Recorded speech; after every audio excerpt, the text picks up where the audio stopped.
Vamos a orar. Amado Señor, nos acercamos a ti en esta tarde para pedirte tu dirección. Ayúdanos a entender más sobre esta festividad histórica llamada Hanukkah. Ayúdanos a entender que hay muchas historias que nos inspiran y hay otras que nos paganizan.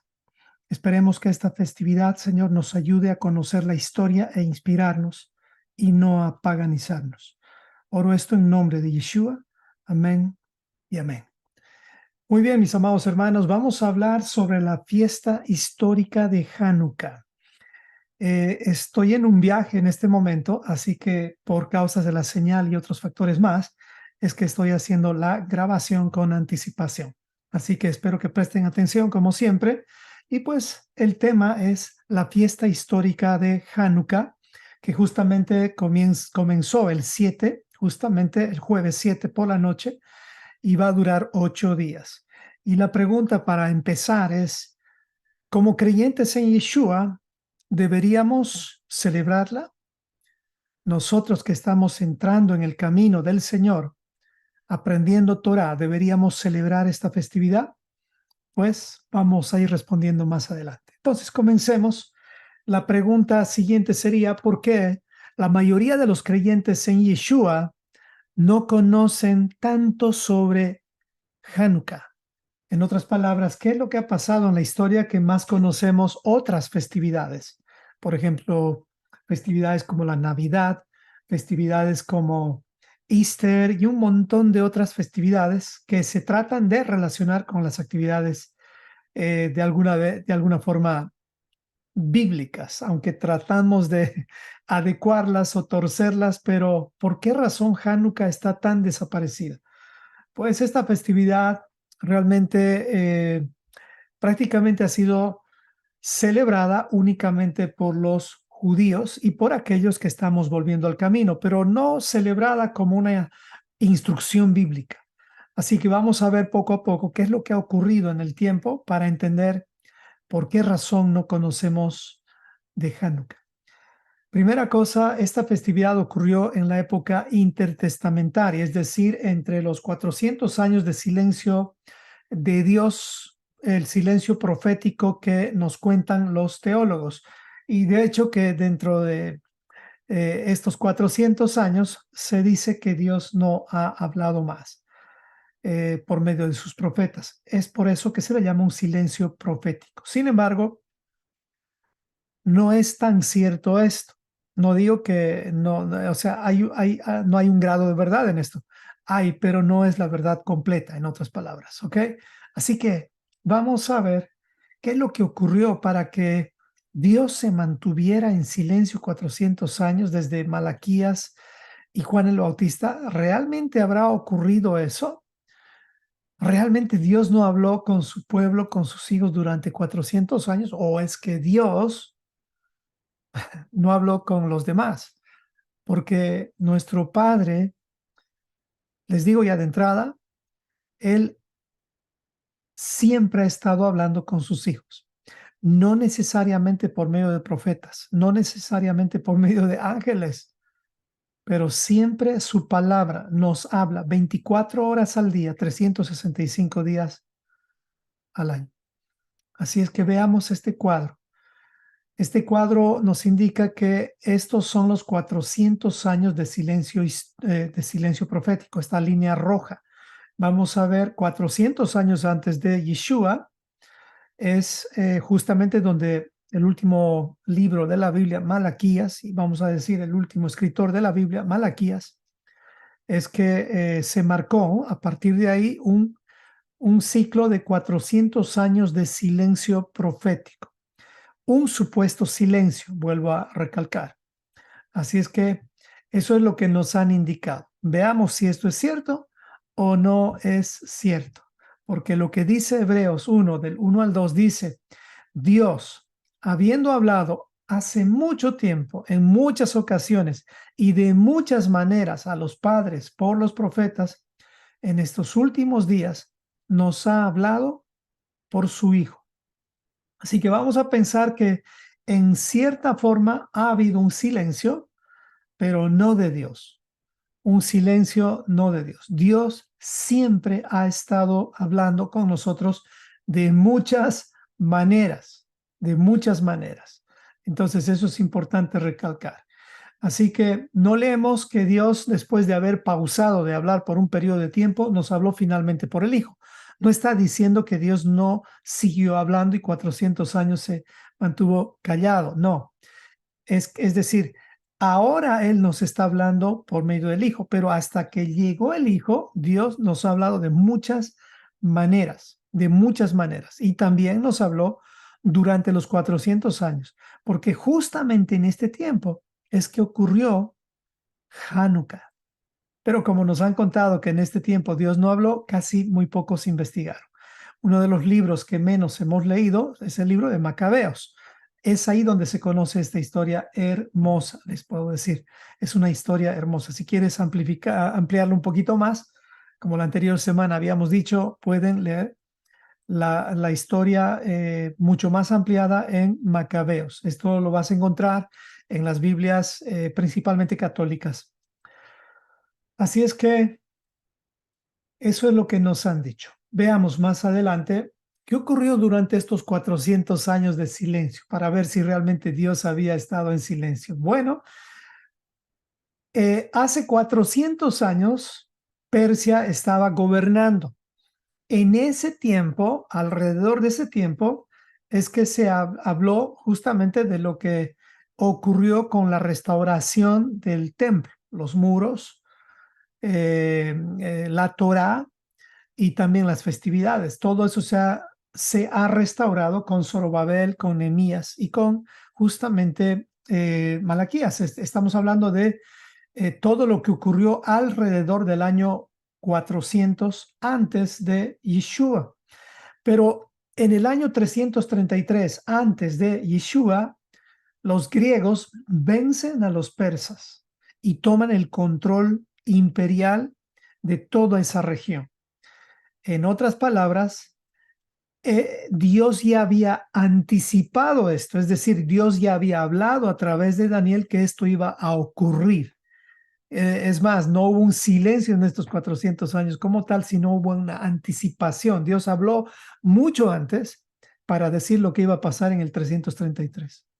Y esto continuó con Roma en el año 63. Es donde Grecia pierde el poder y Roma entra. Entonces, en esta transición de tres grandes imperios, Dios no ha estado en silencio. Él ha seguido hablando. Otra cosa es que nos han contado con una inclinación o con una tendencia para borrar o para eliminar o para ignorar lo que ha ocurrido con el pueblo que todavía seguía vivo. Estoy hablando de los judíos, porque todos los demás, las 10 tribus, estaban desaparecidas o perdidas. Entonces, en estos 400 años se han cumplido las profecías de Daniel 7. O sea, sí ha habido palabra profética del Señor en este lapso de tiempo. Esta palabra profética ha sido dada antes, obviamente, durante el cautiverio de Babilonia, lo cual se ha cumplido en este tiempo. Es decir, la palabra de Dios es eterna y aquí Dios estaba hablando a través de los eventos históricos que estaba ocurriendo con estos tres grandes imperios que han influenciado en gran manera la vida de los creyentes, la vida de la iglesia, la vida de los que estamos regresando al camino. Es aquí que ocurre Hanukkah o la historia de los macabeos. ¿Ok? Esto justamente nos tiene que dar a entender que hay muchas cosas que no nos han contado y que no nos cuentan justamente en los institutos teológicos porque la enseñanza tiene tendencia. La idea es aprender a estudiar la Biblia sin tendencias, es decir, con un lente histórico neutral. Es ahí donde tú vas a ver realmente aprender la verdad. Si no, vas a aprender lo que te quieren enseñar. Esta profecía de Daniel 7:3 identificaba estos tres imperios comparándolas con bestias, diferentes la una de la otra. Después de esto, dice el versículo 6 del capítulo 7, después de esto miré y he aquí otra, semejante a un leopardo con 4 alas de ave en sus espaldas. Tenía también esta bestia 4 cabezas y le fue dado dominio. Estamos hablando de Grecia. Dios había hablado de Grecia, ¿ok? En estos 400 años del supuesto silencio. ¿De dónde surge la idea de que Dios dejó de hablar con su pueblo? Pues al principio de un grupo de rabinos que decían que Dios solo habló hasta Malaquías y después dejó de hablar, sino solamente con ellos. Entonces, esta historia la contaron ellos, pero no quiere decir que Dios no habló con ellos. Ellos dicen que Dios habló hasta Malaquías, pero después solamente se enfocó con ellos. Eso como que tampoco es algo que tiene un buen sustento, porque Dios realmente siempre ha estado buscando a aquellos que le quieren escuchar. Y el remanente no solo se compone de judíos, el remanente también se compone de personas que son injertadas aún no siendo judíos. Otra fuente de donde surge es del cristianismo desconectado de la Torah. Obviamente todo lo que te van a enseñar en institutos teológicos o en los seminarios va a tener siempre esa inclinación de borrar todas las historias que tienen que ver con los judíos. Por estas razones, la mayoría de los creyentes hemos ignorado lo que realmente ha sucedido en estos 400 años, tiempo en el cual se cumplieron la intervención de 3 de las 4 bestias de la profecía, de una de las profecías más importantes de nuestra historia. Eso es algo para tomar en cuenta. La influencia griega tan grande es tan grande que nos afecta hasta nuestros días. El líder justamente de este imperio inició las conquistas. El líder que inició las conquistas fue Alejandro Magno. Así, él justamente fue un jovencito estratega que logró conquistar ejércitos muy grandes como los de Persia. Él tenía 3 objetivos fundamentales.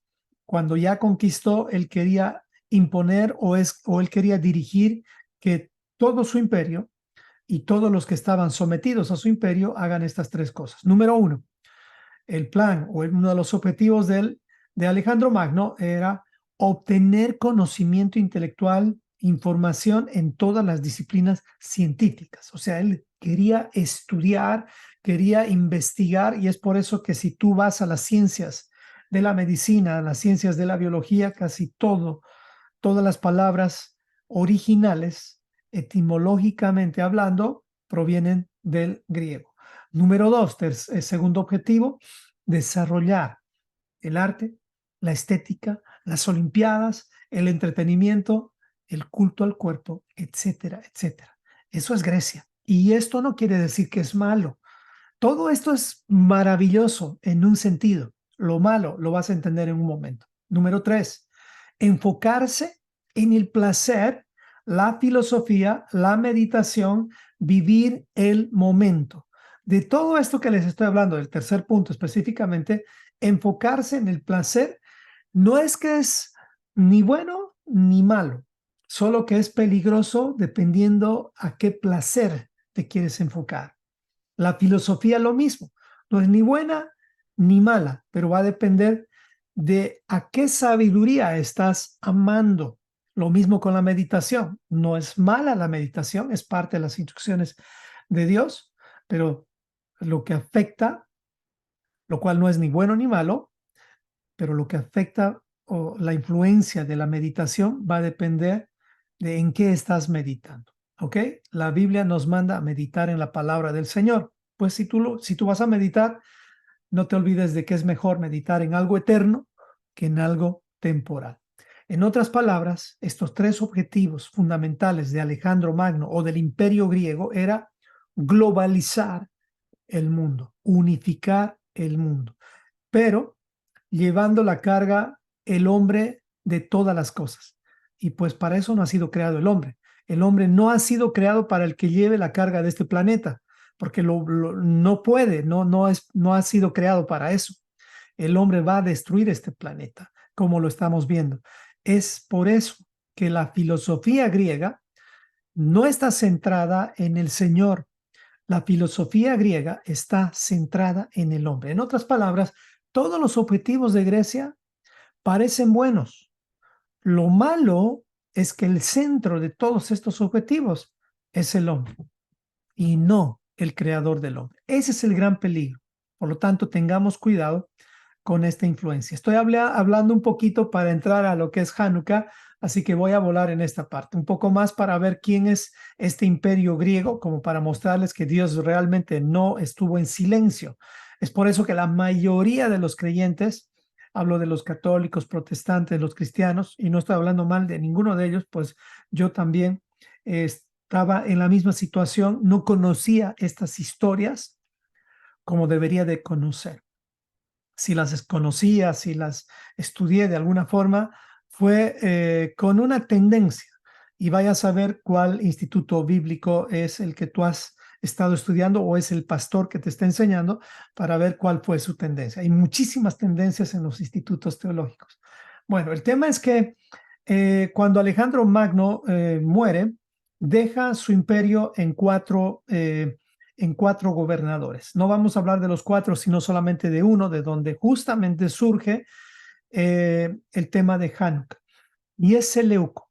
De Seleuco, que es el cuarto gobernante que se hizo cargo de todo lo que es Babilonia, Siria y hasta Asia Menor, fue justamente de ahí que surgió Antíoco Epífanes. Este era un hombre sumamente malvado y agresivo. Era muy, muy violento. Y él tenía el plan de instaurar o de, vamos a decir, de obligar, si usted quiere, a que todos los que vivían en el imperio griego o se olviden de todos sus dioses y todos ellos solamente sirvan o crean en todo aquello que Grecia va a definir que es factible creer.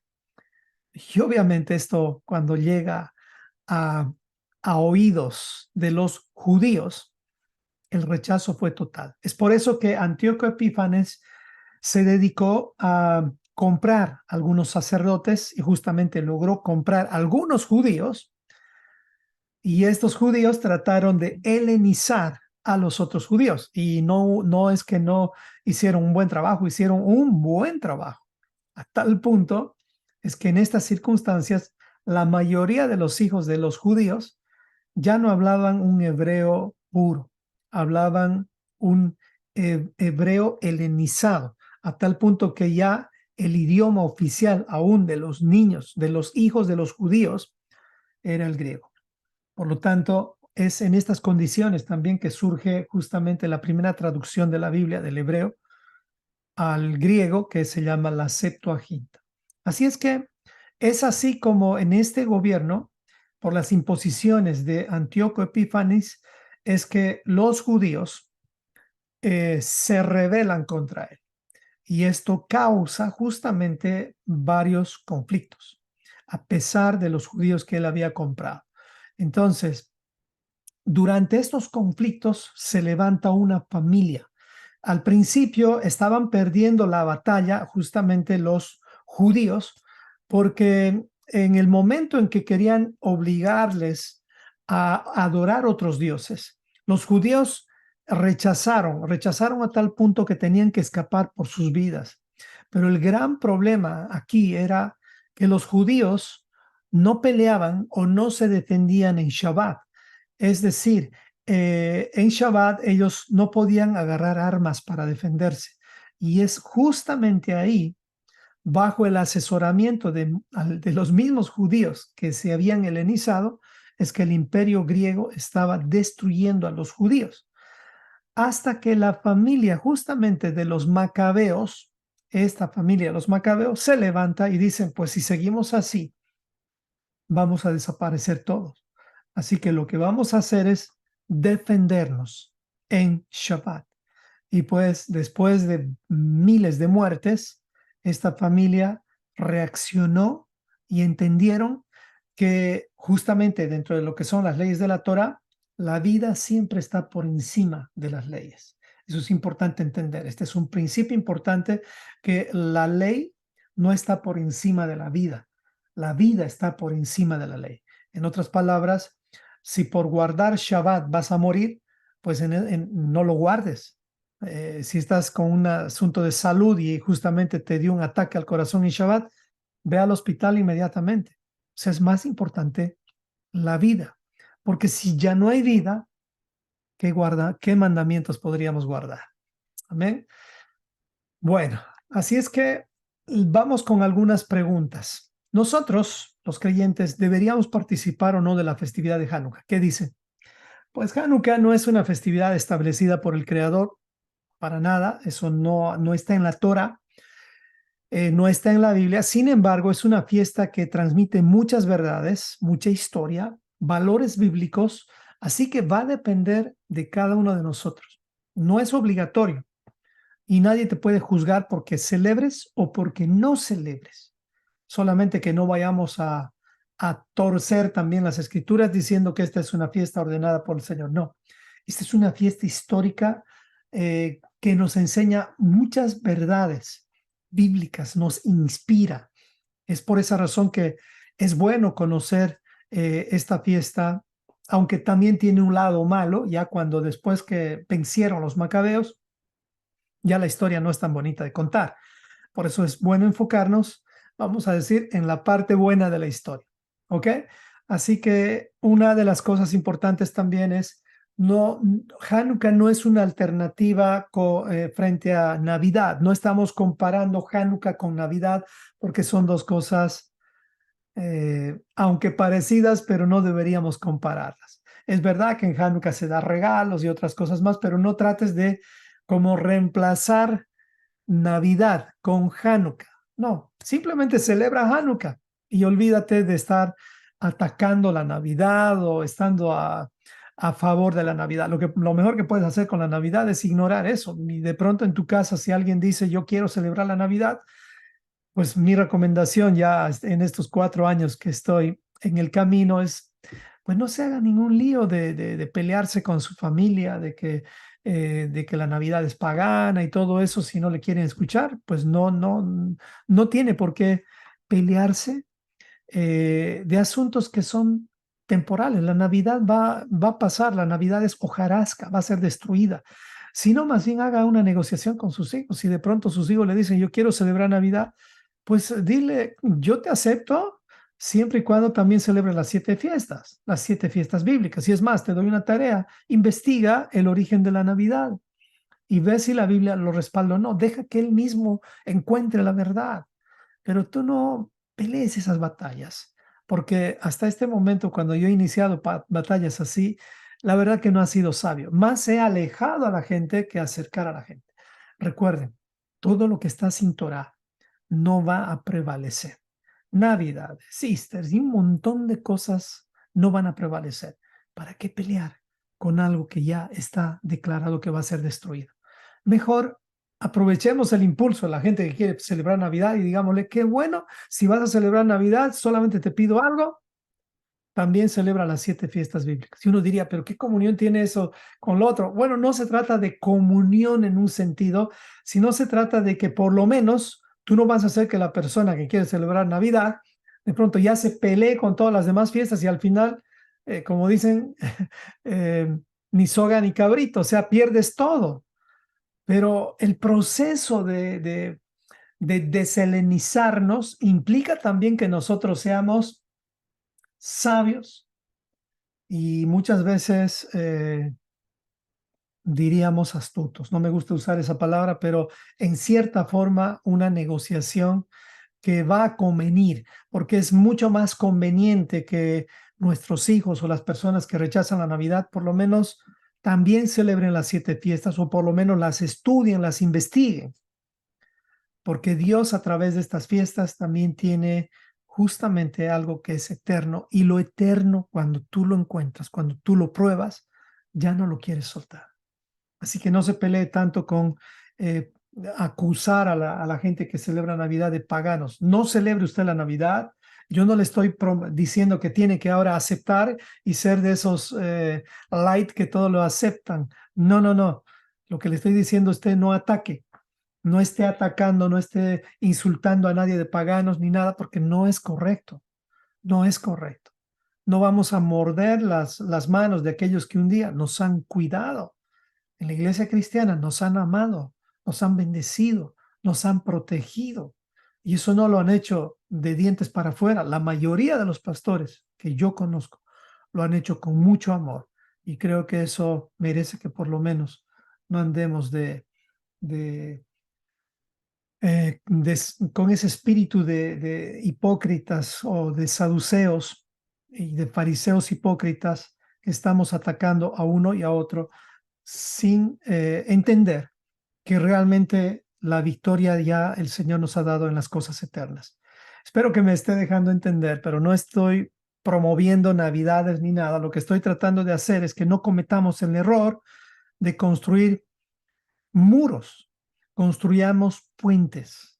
Usted va a ver que si alguien que de pronto no te haces tanto lío con el tema de la Navidad, y es más, no te estoy diciendo que participes, incluso no te estoy promoviendo a eso, pero cuando alguien no se cierra tanto con este tema, al final la otra persona empieza a celebrar las 7 fiestas, ya la palabra de Dios en sí misma, esa semilla poderosa, va a empezar a cambiar la mente de las personas. Y he visto testimonios de personas que ya han comparado justamente las fiestas bíblicas frente a las fiestas paganas y se han encontrado con la Torá del Señor. Pues esa es mi oración. Seamos sabios, escojamos las batallas que valen la pena pelear. No pelee batallas que no tienen un buen fin, especialmente con tu familia. Tengamos cuidado. Amén. ¿Por qué se celebra Hanukkah? El motivo de esta celebración es conmemorar la revolución del pueblo macabeo, los judíos, en el siglo II, como les había contado, donde el pueblo judío recuperó su independencia sobre los griegos. Esta es como la historia de David y Goliat. Justamente los judíos, un ejército pequeño, vencieron a todos los griegos y lograron recuperar el templo y justamente dedicarlo, rededicarlo. Es por eso que esta es una fiesta como una fiesta de independencia de los judíos, especialmente de este grupo, que nos hace recuerdo a la fiesta de la independencia en el año 1948, donde a través de diferentes eventos como Hanukkah, los judíos pudieron recobrar su tierra en el año 1948. Wow, ya son más de 70 años que ellos están en su tierra, a pesar que no han tenido un tiempo en estos 74 años de paz. Siempre han estado en guerra. Y esto también nos muestra que los hijos de Dios, el linaje de Abraham, siempre está en conflictos mm, con la serpiente. Para explicar un poquito más, el linaje de Abraham, es decir, la semilla de Abraham, no importa quién es decir, no estamos hablando que todos los judíos son buenos, pero ya por ser judíos, por ser linaje de Abraham, ya están en conflicto enfrentando a la serpiente, porque la serpiente sabe lo que corre por las venas del linaje de Abraham. Lo bueno es que aquellos que estamos en Cristo, linaje de Abraham somos y también herederos de la promesa. Eso quiere decir que también, tarde o temprano, el conflicto va a venir sobre nosotros. Así que prepárese. ¿Ok? ¿Cómo se celebra esta fiesta? Pues son 8 días de celebración, comida, luces, regalos, juegos, alegría, gratitud. Celebre, coma. Es para eso esta festividad. Y pues inicia o ha iniciado el jueves anterior, 7 de diciembre, en el atardecer. Como dicen los días bíblicos, no son los días judíos. Estaba leyendo otros comentarios, los días judíos. No, no, son los días bíblicos. Los judíos no tienen días. Ellos no han creado que el día comience en la tarde. Eso lo ha creado Dios. Entonces comienza el jueves a las 7, jueves 7 de diciembre, ya comenzó en la noche, en el atardecer, hasta el atardecer del viernes 15 de diciembre. Así que cada día se va encendiendo una vela, como lo muestro aquí en la figura. El día 1 se enciende la primera vela. La vela del medio es justamente la que va a encender las demás velas. Esta es la vela que debe estar prendida y pues a través de esta vela se enciende la otra. Les recomiendo, por razones de seguridad, si va a encender velas que realmente son de fuego, enciéndalas en un lugar seguro. No quisiéramos que haya incendios en su casa. Esto es algo muy delicado y pues muy real. Ya han habido algunos accidentes a causa de esto. Existen otras formas. Recuerde que es una conmemoración, no necesita hacerlo con fuego de verdad, pero usted puede hacer con Hanukkías, que son especiales para este tipo de eventos. Las luces se van prendiendo conforme cada día, nada más con un botón. Pues le recomiendo eso para más seguridad. Hay muchos que van a preguntar, ¿y qué es la Hanukkía? Y pues, ¿acaso no es la menorá? Pues no, la menorá es esta, justamente esta lámpara, vamos a decir, de 7 brazos. Tiene 7 brazos. Esta es la bíblica. La menorá es, vamos a decir, es la lámpara bíblica. La Hanukkía es simplemente un objeto creado para conmemorar el evento de Hanukkah.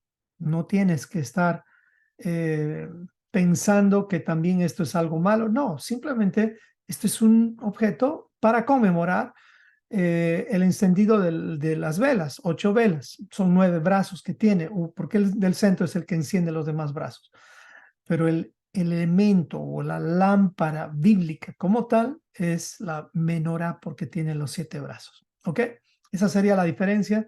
Aquí pueden ver en la foto también, ya cuando lo saque, más detalles. Yo quiero avanzar rápido para que pues tengamos, especialmente aquellos que nunca han celebrado Hanukkah, por lo menos tengamos alguna idea. ¿Qué deberíamos aprender en Hanukkah? Número 1, identidad. Esto es algo que tú y yo tenemos que aprender especialmente porque estamos regresando a la Torah. ¿Qué tiene que ver la Torah con Hanukkah? Pues en realidad no directamente con la Torah como tal, sino con aquellos que estudiamos cultura e historia del linaje de Abraham, Isaac y Jacob. De todo el linaje de Abraham, Isaac y Jacob, los que quedan son los judíos y estos judíos se componen, las componen 3 tribus principalmente. Los judíos, la tribu de Benjamín, perdón, la tribu de Judá, la tribu de Benjamín y los levitas. Y un poquito de cada una de las otras tribus, pero no representativo.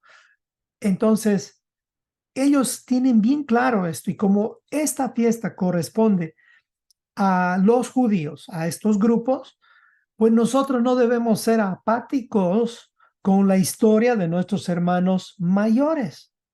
Más bien deberíamos aprender. Siempre digo y comparo esto, si estamos aprendiendo, si somos de México, estamos aprendiendo cosas de los aztecas, cosas de los antepasados que tenemos, ¿cómo no aprender también de nuestros antepasados judíos, sus historias, que además tienen un significado tremendo? Lo mismo con los que están en Sudamérica, aprender de los incas, aprender de un montón de cosas, es también importante, pero mucho más importante es aprender de aquellos que son del linaje de Abraham, Isaac y Jacob, y pues son los judíos, los sobrevivientes. Así es que cuando aprendemos esto, nuestra identidad está siendo como definida. No es que eres un judío, pero te das cuenta que tú tienes un linaje que corresponde a Abraham, Isaac y Jacob. ¿De qué tribu serás? Pues probablemente de Judá, probablemente de Benjamín, probablemente no, pero un día lo vas a saber. Eso lo dice el Apocalipsis. Lo importante es no tener en nuestra identidad la influencia griega. La influencia griega es todo lo que no tiene Torah. Así que si de alguna forma tú estás pensando que te va a hacer daño el conocer Hanukkah porque habla de los judíos o te vas a judaizar, no. Sí te puedes judaizar con muchas cosas de los judíos, claro que sí. Pero si tú lo haces desde el punto de vista de educación, desde el punto de vista histórico, sin tendencias, pues estas festividades son muy importantes para conocer la historia como tal y te van a inspirar. Entonces, tu identidad tiene que estar bien definida en eso, no una identidad judía. Yo no estoy hablando no estoy promoviendo la identidad judía, por favor, no. No podemos promover la identidad judía. No deberíamos, porque yo no soy judío y no quiero hacerme judío. Yo quiero ser lo que Dios quiere que yo sea. Y pues la única identidad que tengo de parte de Dios bien clara es que yo soy Israel, un llamado a luchar al lado de Dios, a vencer con Dios. Quiero vencer hasta el fin. Esa es mi identidad. Y por esa razón, pues deberíamos conocer esta fiesta porque nuestros hermanos mayores son parte de las tribus, de las 12 tribus de Israel. ¿Qué deberíamos aprender también? Pues la dedicación. Es bueno entender que cuando recuperamos algo que pertenece al Señor, debemos dedicarlo nuevamente. Por ejemplo, también puedes dedicar a tus hijos. Sí, ¿qué pasa si tus hijos de pronto un día estaban en el camino del Señor? Vamos a decir, ellos querían realmente conocer la verdad y se apartaron, pero ahora ellos han decidido volver. Entonces creo que es una buena oportunidad para que un padre ore al Señor y le diga, Señor, yo te entrego, dedico a mis hijos para tu gloria, te los entrego, haz con ellos lo que tú quieras. Eso es un sentido de dedicar o de entregar nuevamente al servicio del Señor eso. La fiesta de la dedicación en este caso habla del templo, porque el templo fue tomado, fue ensuciado, fue manchado. Cuando ellos lo tomaron, lo recuperaron, lo limpiaron, lo pusieron nuevamente como debe ser y es ahí donde lo dedicaron nuevamente.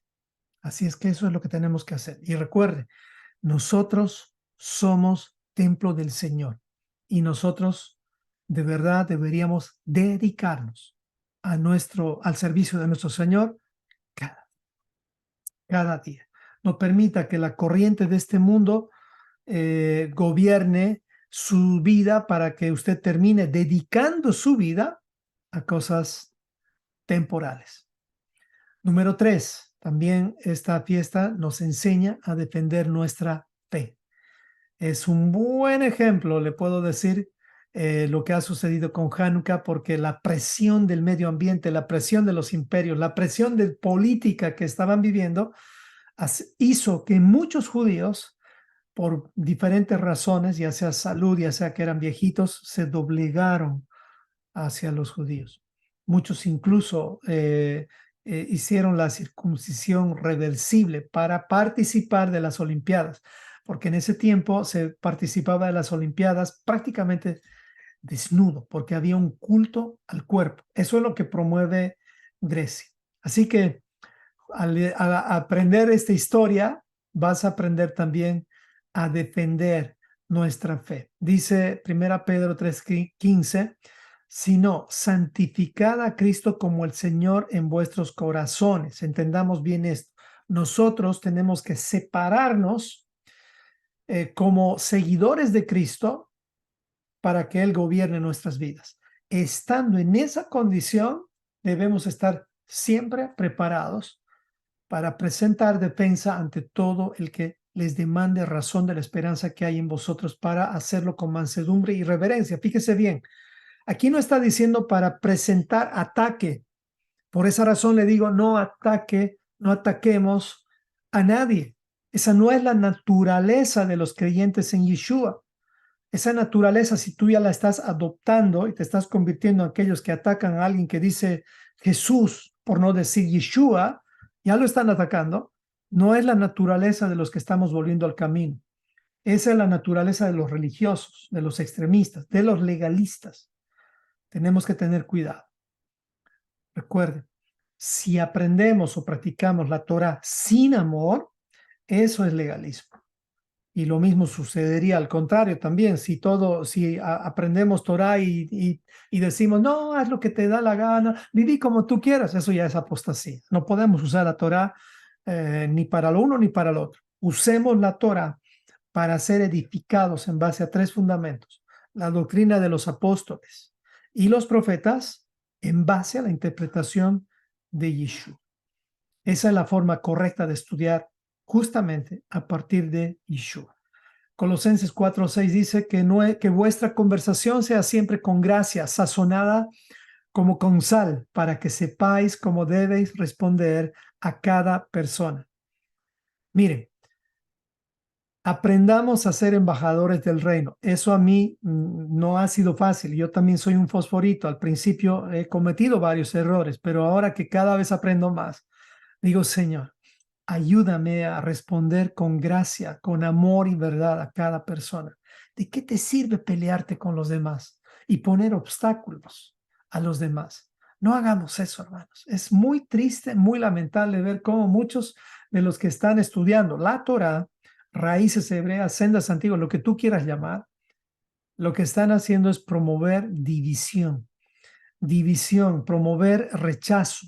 No están siendo una luz que alumbra, sino están siendo una luz que te hace como el flash, así, te encandila, no te deja ver. La luz también te puede enceguecer. No usemos la luz de la Torá para eso. Usemos la luz de la Torá para alumbrar las tinieblas, el camino de las personas que no pueden ver. Seamos atrayentes, es decir, que las personas deseen lo que tenemos y no rechacen lo que tenemos. Es un poco tarde contar todo esto porque ahorita, lamentablemente, Raíces Hebreas en general, una gran parte, ya se ha tornado en algo que incomoda. No es que no deberíamos incomodar, pero la verdad siempre incomoda, pero la religiosidad también incomoda. Y no seamos de los que incomodamos por causa de nuestro legalismo. Recordemos siempre de dónde hemos salido y ataquemos o peleemos la batalla de la fe. Dije ataquemos y retiro esa palabra. Presentemos defensa. Defensa es distinto a atacar. Número 4, otra cosa que deberíamos aprender es no helenizar, es decir, no ser influenciados por la cultura griega o cultura secular o grecorromana. No helenizarnos en el sentido de dejar la cultura bíblica para que la cultura secular gobierne nuestras vidas. No permitamos eso, por favor, mis amados hermanos. Voy a volar en esta parte. Pero así como esta imagen del pescado, del pez que está yendo en contra de los otros peces, así deberíamos de comportarnos, ¿ok? Lamentablemente, las religiones están helenizadas, la mayoría, así que tengamos mucho cuidado con caer en eso. No seamos parte de ninguna religión. Nosotros no deberíamos pensar con el lente de las religiones, sino deberíamos pensar con el lente de la palabra de Dios sin tendencias. Esa es la filosofía que deberíamos adoptar. Y número 5, no negociemos con Grecia, porque si no vamos a terminar como ellos. No estamos para negociar con Grecia. Escuche bien esto.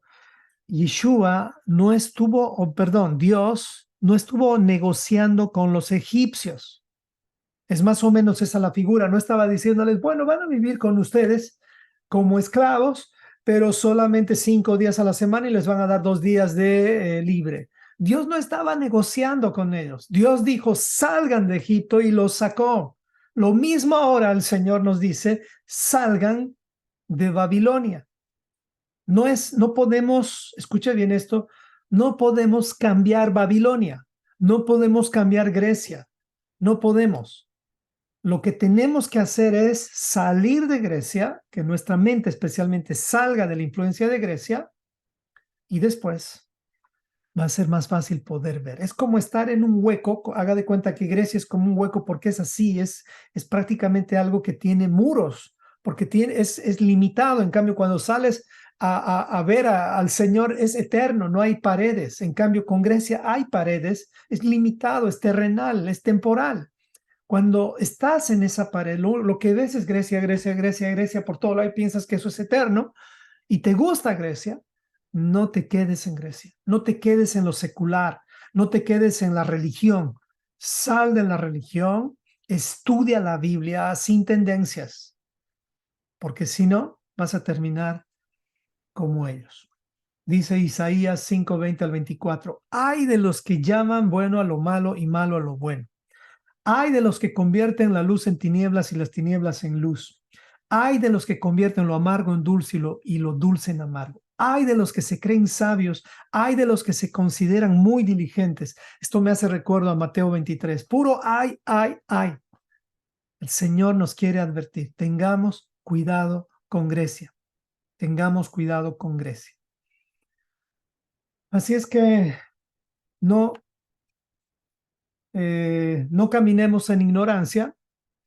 Así es que si nosotros vamos participar de cualquier festividad, revisemos si eso, los orígenes, si nos llevan al paganismo o no. Y después tú decides. Y te animo a que utilices los lentes de la historia de la Biblia sin tendencias para que no caigas en estas cadenas como estamos viendo aquí. Pagano se refiere a todo lo que es contrario a la verdad bíblica. Revisa tu vida y saquemos de nuestras vidas todo tipo de paganismo, todo tipo de paganismo. Y esto es un proceso, no es tan rápido hacerlo. Es verdad que el Señor nos abre los ojos, pero aún en Pablo tomó casi, primero 3 años, luego terminó casi en 17 años de realmente aclarársele todo. No digo que nos tome 17 años a nosotros, pero yo creo que 1 año va a ser suficiente como para que tú investigues. Tiene que ser usted de esas personas que cuando de pronto tú dices, yo quiero celebrar, por ejemplo, Hanukkah. Ok, la pregunta es ¿por qué? ¿Tienes información o es que solamente estás queriendo celebrar porque te dijo tal persona? No, no, no lo haga así, porque va a terminar también paganizándose con Hanukkah. Aunque usted no crea en el judaísmo, hay mucho paganismo también. Mejor investigue y adopte la parte de la historia que es sin tendencias. Porque al final, después, cuando tú veas todo lo que es la historia completa de Hanukkah, vas a terminar un poco triste porque no terminó bien la historia de Hanukkah. Así que rescatamos la parte buena, que es la parte buena tiene que ver justamente con ese valor de los macabeos. Eso es lo que nos debería llamar la atención. Sí que la fiesta de Hanukkah es una fiesta de la independencia. No nos adaptemos a las costumbres de este mundo. Mejor hagamos lo que dice Romanos 12:2. No vivan según el modelo de este mundo. Mejor dejen que Dios cambie su vida con una nueva manera de pensar. Así podrán saber lo que Dios quiere para ustedes y también lo que es bueno, perfecto y agradable a Él. Hasta aquí hemos llegado. Vamos a orar. Amado Señor, nos acercamos a ti en este Shabbat. Y te pido, Señor, que nos abras el entendimiento y que nos ayudes a no llamar a lo malo bueno y no tratar de santificar las cosas paganas. Ayúdanos a huir, a no negociar, a desarrollar una identidad correcta en ti, basada en los padres de la fe, Abraham, Isaac y Jacob. Saca de nuestras vidas toda influencia secular y ayúdanos, Señor, a que si vamos a celebrar algo, lo investiguemos sin tendencias y no seamos de esos simples, de esas personas que siguen a cualquier viento de doctrina. Ayúdanos a crecer en tu verdad. Y si vamos a ser movidos, que solamente nos mueva tu Espíritu, Señor, porque Él nos va a guiar a toda verdad y a toda justicia. Oramos esto en nombre de Yeshua. Amén y amén. Shalom, mis amados hermanos. La siguiente semana vamos a estudiar Apocalipsis. Prepárense y estudien la iglesia de Efeso, el mensaje a Efeso y Esmirna. ¿Ok? Bye bye. Shalom para todos.